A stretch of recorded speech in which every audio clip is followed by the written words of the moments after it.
Okay, this is just a little demo of a Stebel Nautilus compact air horn on my VTX1300. You can see I mounted it where the factory horn was.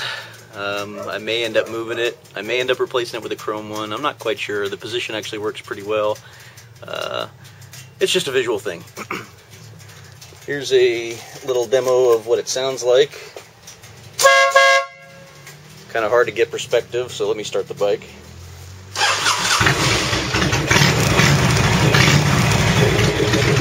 So with the bike idling,